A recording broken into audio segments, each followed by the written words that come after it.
children matter! The bang bangs, the gunshots, and it just started going crazy. San Antonio firefighter. नमस्कार आप सभी को, मैं Sujata Kurukshetra university की एक स्टूडेंट जर्नलिस्ट आप सभी का स्वागत करती हूं। तो आज हम बात करेंगे अमेरिका में पैर पसारता गन कल्चर। अब सब्जी खरीदने जितना आसान हुआ बंदूक खरीदना। बीते 50 साल में गन कल्चर से गई 15 लाख जानें।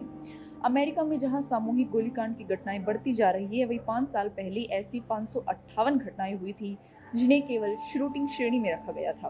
वहीं इस साल जून के मध्य तक 252 गोलीकांड हो चुके हैं। गोलीकांड की घटनाओं के विरोध में जोरदार आवाज उठती रही है। आधी से अधिक अमेरिका सख्त गन कानूनों के पक्ष में है। वहीं दूसरे अध्ययनों ने दर्शाया है कि सामूहिक गोलीकांड के बाद फायर आर्म्स की बिक्री बढ़ जाती है। वहीं अमेरिका में गोलीकांड से कंपनियों को हो रहा है बड़ा फायदा। उनके शेयर मूल्य 9% में हो रही है। सालाना बिक्री 29% तक बढ़ी। वहीं कैलिफोर्निया यूनिवर्सिटी के ट्रामा सर्जनों ने 2021 में कैलिफोर्निया में 20 साल तक मास शूटिंग की घटनाओं और फायर आर्म्स की वार्षिक बिक्री के संबंध में स्टडी की है, जिसमें 1996 से 2015 के बीच 20 सबसे अधिक घातक गोलीकांड पर गौर किया गया है। स्टडी में पाया गया कि हर घटना के 30 दिन बाद से और फिर उसी वर्ष दिसंबर में गन की बिक्री में बढ़ोतरी हुई है। स्टडी के प्रमुख लेखक डॉक्टर राचे बेलेट कहती है कि शायद कैलिफोर्निया में नए गन कल्चर के कानून आने से इसीलिए दिसंबर में ज्यादा गन खरीदी गई होगी।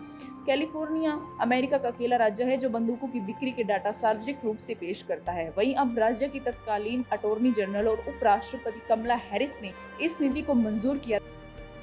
I have seen firsthand how our nation's epidemic of gun violence has been driven by the proliferation.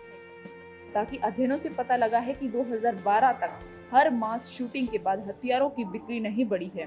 दिसंबर 2012 में सैंडी हुक एलिमेंट्री स्कूल में पहली क्लास के 20 बच्चों की हत्या के बाद गनों की बिक्री में तेजी पकड़ी है। वहीं जॉर्ज मैशन यूनिवर्सिटी के प्रोफेसर ब्रैड ग्रीनवुड और उनके सहयोगी आनंद गोपाल ने 2009 और 2013 के बीच में शूटिंग की 93 घटनाओं का अध्ययन किया। उन्होंने पाया कि बहुत अधिक मौतों या बच्चों को निशाना बनाने वाली घटनाओं के बाद निवेशकों ने गन निर्माता कंपनी के शेयर छोड़ दिए हैं। वहीं पूर्व राष्ट्रपति ओबामा की सरकार के समय से ऐसा हो रहा है। संभवतः निवेशकों को लगा होगा कि गन कानून सख्त होंगे और गन कंपनियों को मुनाफा घटेगा। ग्रीनवुड और आनंद गोपाल कहते हैं कि लेकिन पिछले कुछ वर्षों में इसका उल्टा हुआ है। जहां जनसंहार की घटनाओं का व्यापक प्रचार होने के बाद स्मिथ और वेसन और रैगर जैसी कंपनियों के शेयर मूल्य बड़े हैं। लगता है शेयर बाजार वॉल स्ट्रीट और अब भरोसा नहीं रहा और मास की शूटिंग के बाद किसी तरह का कठोर गन कंट्रोल कानून आएगा। यह तो था वर्तमान परिदृश्य। अब जानते हैं इसके इतिहास के बारे में।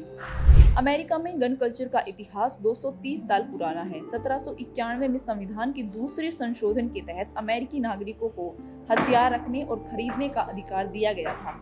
अमेरिका में इस कल्चर की शुरुआत तब हुई जब अंग्रेजों का शासन था। लोगों को सिक्योरिटी फोर्स न होने के कारण हथियार रखने का अधिकार दिया गया था, जो आज सुरक्षा दे खुलेआम घटनाओं को अंजाम दे रहे हैं। वही इसी रिपोर्ट के अनुसार 2020 में अमेरिका में बंदूक से संबंधित 45,222 लोगों की मौत हुई। वहीं 2019 में 23,000 लोगों ने गन से सुसाइड भी किया। हैरान कर देने वाली बात यह है कि अमेरिका की आबादी जहां 33 करोड़ है, वही सिविलियन 40 करोड़, मतलब हर 100 लोगों में से 120 बंदूकें लोगों के पास उपलब्ध है, जिसका कारण है कि हर छोटी से छोटी दुकान पर आप बंदूकों को आसानी से खरीद सकते हैं। गन कल्चर पर लगाम क्यों नहीं लगाई गई? जिसका पहला कारण है कि अमेरिका में राष्ट्रपतियों से लेकर वहां के राज्य के गवर्नर तक इस कल्चर को बनाए रखने की वकालत करते रहे हैं, जिसमें जॉर्ज बुश, डोनाल्ड ट्रंप तक कई अमेरिकी राष्ट्रपति इसकी तरफदारी करते रहे हैं। दूसरा कारण है कि गन बनाने वाली कंपनियां यानी लॉबी 2019 की रिपोर्ट के मुताबिक अमेरिका में 63,000 लाइसेंस गन डीलर थी, जिन्होंने उस साल अमेरिकी नागरिकों को 83,000 करोड़ रुपए की बंदूकें बेची थी।